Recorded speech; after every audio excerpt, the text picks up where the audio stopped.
শ্রীরামকৃষ্ণদেব বলছেন, ঋষিদের ব্রহ্মজ্ঞান হয়েছিল। বিষয় বুদ্ধির লেশমাত্র থাকলে এই ব্রহ্মজ্ঞান হয় না।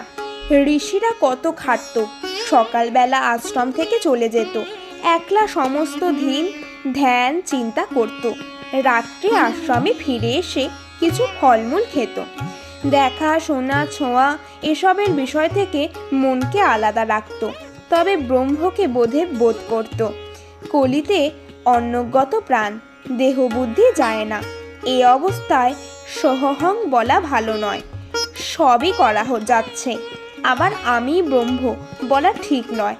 যারা বিষয় ত্যাগ করতে পারে না, যাদের আমি কোনো মত যাচ্ছে না, তাদের আমি দাস আমি ভক্ত এই অভিমান ভালো।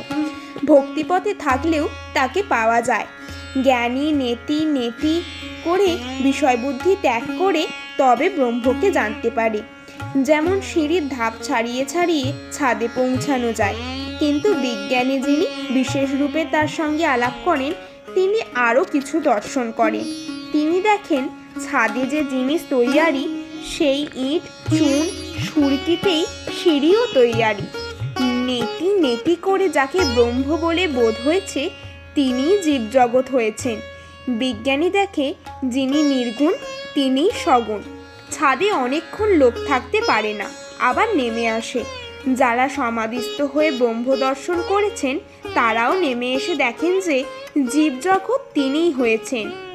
সা রে গা মা পা ধা নি নি, নিতে অনেকক্ষণ থাকা যায় না, আমি যায় না। তখন দেখে তিনিই আমি, তিনিই জীবজগৎ সব। এরই নাম বিজ্ঞান। জ্ঞানীর পথপথ, জ্ঞান ভক্তির পথপথ, আবার ভক্তির পথপথ। জ্ঞানযোগ্য সত্য, ভক্তি পথও সত্য। সব পথ দিয়ে তার কাছে যাওয়া যায়। তিনি যতক্ষণ আমি রেখে দেন, ততক্ষণ ভক্তিপথই সোজা। বিজ্ঞানী দেখে ব্রহ্ম অটল, নিষ্ক্রিয়, সুমেরুবৎ।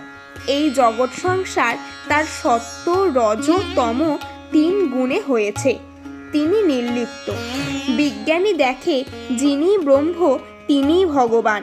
যিনি গুণাতীত, তিনি সর ঐশ্বর্যপূর্ণ ভগবান। এই জীবজগৎ, মন বুদ্ধি ভক্তি বৈরাগ্য জ্ঞান, এসব তাঁর ঐশ্বর্য। যে বাবুর ঘরদর নাই, হয়তো বিকিয়ে গেল সে বাবু কিসের বাবু?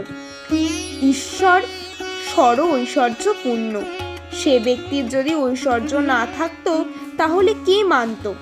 দেখো না, এই জগৎ কি চমৎকার!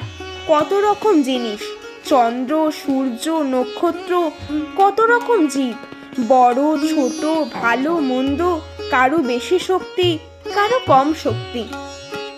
বিদ্যাসাগর বললেন, তিনি কি কারোকে বেশি শক্তি কারোকে কম শক্তি দিয়েছেন?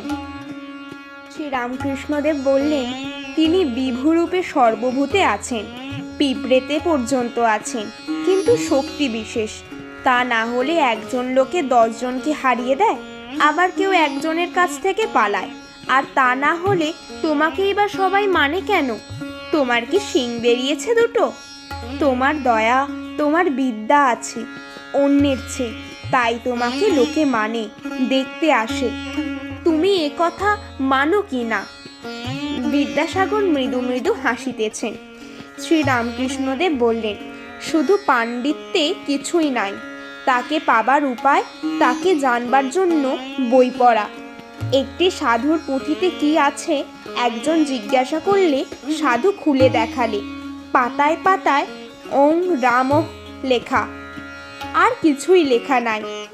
গীতার অর্থ কি 10 বার বললে যা হয়, গীতা গীতা 10 বার বলতে গেলে ত্যাগী ত্যাগী হয়ে যায়।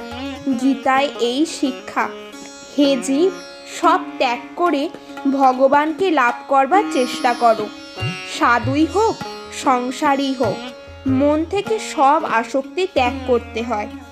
চৈতন্যদেব যখন দক্ষিণে তীর্থভ্রমণ করেছিলেন, দেখলেন একজন গীতা পড়ছে, আর একজন একটু দূরে বসে শুনছেন আর কাঁদছে, কেঁদে চোখ ভেসে যাচ্ছে। চৈতন্যদেব জিজ্ঞাসা করলেন, তুমি এসব বুঝতে পারছো? সে বললে, ঠাকুর, আমি শ্লোক এসব কিছু বুঝতে পারছি না। তিনি জিজ্ঞাসা করলেন, তবে কেন কাঁদছো? ভক্তটি বললে, আমি দেখছি অর্জুনের রথ, আর তার সামনে ঠাকুর, আর অর্জুন কথা করছে, তাই দেখে আমি কাঁদছি।